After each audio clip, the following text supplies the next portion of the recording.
Good evening, everyone. Let's start with the case.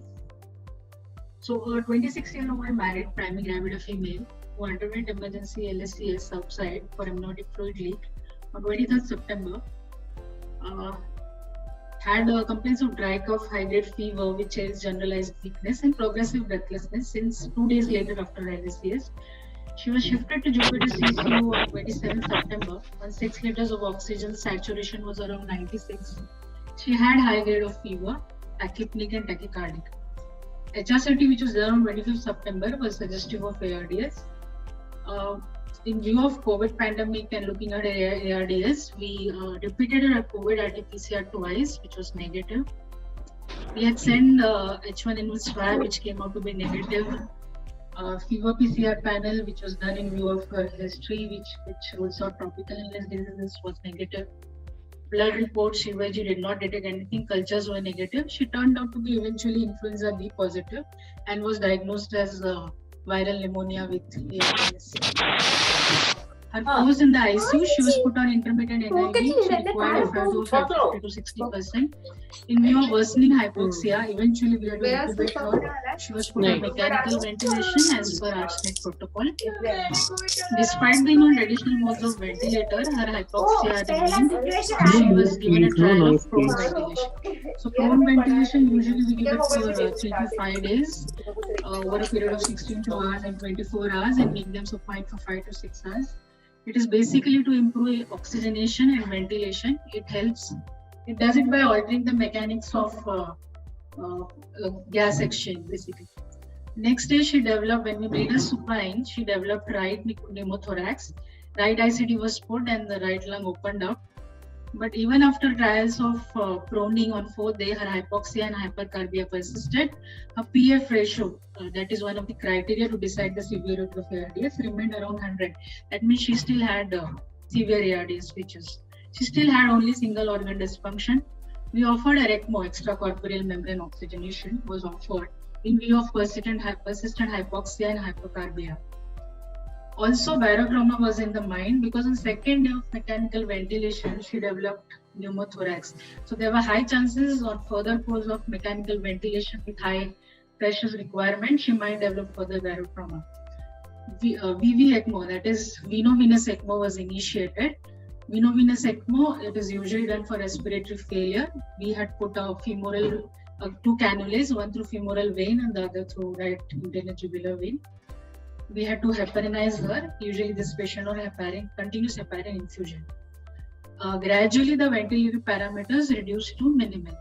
So we have to keep the ventilator parameters on minimal. So continuing on ECMO, her paralytic agents were stopped gradually and sedation was reduced to minimal, where she was kept awake, comfortable and pain-free. On 6th day of ECMO, she was extubated. This is not the routine thing, I'll discuss it later. She was able to communicate now and started on oral diet and asked us about the machine, tubings, cannula all around her and was explained accordingly. So now when anyone would ask her, how are you? She would say, I am on ECMO and doing fine. And that's how the name of my topic, I am on ECMO. Continuing on ECMO, she was started on rehabilitation and breathing exercises. We could prevent muscle mass loss and critical illness myopathy and polyneuropathy in her, which is often seen in critical ICU patients. She could actively interact with physiotherapists to perform her rehabilitation, hence reducing the neuromuscular disorders. This required a lot of team efforts to safely perform physiotherapy, taking care of cannula, tubings, and her hemodynamic parameters, which can be really disastrous. The team included 1 or 2 physiotherapists, 2 nurses, and an intensivist. 2 nurses, one of them is the bedside nurses, and the other one is an ECMO sister who is trained specially for it. Due to spontaneous breathing effort, she had better tone of respiratory muscles and diaphragm, improving her functional residual capacity. Many of the patients who remain on ventilator and on ECMO, because the ventilatory settings are reduced to minimal, they develop a lot of lung collapse and require bronchoscopy quite often. So this patient, we could avoid that. There was less ventilation perfusion mismatch as the negative pressure during inspiration improves venous return. There were reduced chances of VAP and barotrauma, increased comfort, improved delivery of inhalational medicines. As we avoided use of sedative and hypnotic drugs in her, which is required for invasive mechanical ventilation and later during ICU stay. A stay in ICU in hospital was less than expected as there was no ICU psychosis. A lot of talk by Dr. Kanasar on ICU psychosis and delirium. So we know delirium in ICU is multifactorial, and one of the main determinant is being use of sedative drugs. So we could avoid the use of sedative and hypnotics and reduce her ICU and hospital days. She could see her newborn on video call. She was postpartum, and main reason of anxiety was that, so we could pacify her on that. It was very encouraging for the staff's family and the patient herself, and the patient was actively involved in the management now. Patient-relative interactions comprise one of the most striking differences between the ICU and other hospital wards. The ability of an awake patient to communicate with friends and relatives would make it easy to cope up with the situation for both. Furthermore, it is possible for an awake patient to communicate her or his symptoms and need to the medical staff. So we had an advantage in this patient. A week later, she was weaned off ECMO on 4 liters of oxygen. So a normal patient who is on ECMO is continued on mechanical ventilation and deep sedation. And first we reduce the gas flows in ECMO and then gradually decannulate them. And then the ventilation is continued with sedation on. Gradual weaning from ventilation start, and eventually they require tracheostomy because they have this polyneuropathy, neuromuscular disorders. So this patient, we went reverse, we extubated her, and later she was weaned off ECMO on 4 liters of oxygen. Next day, she had 2 episodes of seizure. MRI brain and venogram was done. One reason was to rule out IC bleed because patients on ECMO are on heparin and there are high chances of IC bleeds in them. Plus, she was postpartum also. So she had PRES, posterior reversible encephalopathy syndrome, which my colleague Dr. Jairam will be speaking shortly. Strict BP control was done and rehabilitation continued. On 6th November, she went home walking on room air. So that was a big achievement for the team.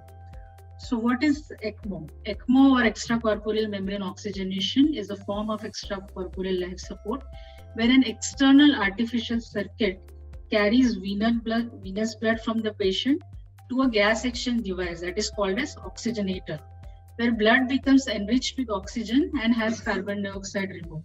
This blood then re-enters the patient's circulation. ECMO circuit blood flow is optimized to provide adequate patient support in the absence of native lung or heart function. So there are 2 main modes of ECMO: veno-venous, which is mainly for respiratory failure, where we put the 2 cannulas into the main veins of the mainly femoral veins and jugular veins, and veno-arterial ECMO, which is mainly for cardiac failure, where one cannula is in the main vein and the other one is in the artery. VV and VA modes of ECMO have a number of configurations to best suit patient needs. Just remember that ECMO is not a curative therapy, it's a bridging therapy. So we have to, bridging therapy in the sense somebody is in line for a lung transplant or heart transplant, where we do put the patient on ECMO, or when as a decision making, when the clinicians are still deciding what is supposed to be done for the patient, or we are waiting for the recovery of the organ, like in ARDS or in myocarditis. The indications: VV ECMO is mainly respiratory failure, any potential reversible acute respiratory failure, ARDS with pneumonia, which can be due to viral and bacterial. In cases of trauma, where there's severe pulmonary contusion, in primary graft failure following lung transplantation. ECMO is also used for neonatal and pediatric respiratory support and pulmonary embolism. VA ECMO, where the main indication is cardiac failure. Post cardiotomy, when patient is unable to get patient off, then we are unable to get patient off CP bypass following cardiac surgery. It is a bridge to heart transplant. Post heart transplant, usually due to primary graft failure, intractable arrhythmias, severe cardiac failure due to almost any other cause, mainly acute MI with cardiogenic shock, profound cardiac depression due to drug overdose or sepsis, as Amit mentioned, post cardiac arrest as a part of advanced life support, decompensated cardiomyopathy, myocarditis. ECMO is indicated in severe but potentially reversible respiratory and heart failure. The cause has to be reversible to put the patient on it. So these are the parts of ECMO. Those are the cannulas which we cannulate into the larger veins and arteries through where the exit and entry of the blood happens. The tubings through which the blood flows through the devices of the ECMO. The oxygenator where the exchange of gases happen. Oxygen is added and CO2 is taken up. The pump which helps in propelling the blood forward, and the air gas blender through which we can adjust the oxygen and carbon dioxide levels in the blood. So how do we decide when to put the patient on ECMO? Is there any rough guideline? Yes, we have this score called as Murray score. It provides a relatively standardized method of assessing severity of lung injury in the setting of ARDS and may guide practitioners in selecting appropriate candidates for it. So we have four criteria in this. One is hypoxia, the severity of hypoxia, chest X-ray finding, the PEEP applied to the patient on ventilator, and the compliance of the lung, which can be calculated or usually seen on the advanced ventilator. So each criteria has a score from 0 to 4 depending upon the severity of the condition. So in the end you sum up all these scores. So if the score is more than 2.5, that means the patient has ARDS, and you should think of putting the patient on ECMO if the cause is reversible for ARDS. Of course, the other clinical factors like age, comorbidities, etiology of respiratory failure, presence of other organ dysfunction, duration of mechanical ventilation also helps to determine whether a patient may benefit from ECMO or no.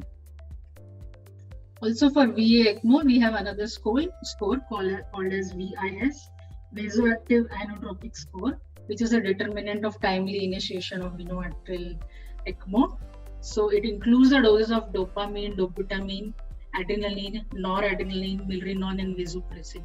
All these doses are calculated and added. So if the score is more than 32, if the score is more than 32, then there is very high risk of mortality on VA. So the patient has to be referred to an ECMO center well before this score. So the take-home message of today's talk would be: extracorporeal membrane oxygen is a type of prolonged mechanical cardiopulmonary support that is usually delivered in the ICU. ECMO patients are the sickest critical care patients. Hence, the aim of the ECMO program should not only be survival, but also getting back to a meaningful life with few long-term sequelae. ECMO should only be performed in centers with the appropriate equipment and expertise. All patients should be considered for awakening on ECMO, as it results in a speedy recovery, decreases the length of hospital stay, and improves the level of independence of the patient at hospital. One has to be very careful and have expertise in choosing the case, and to be done in tertiary care center only.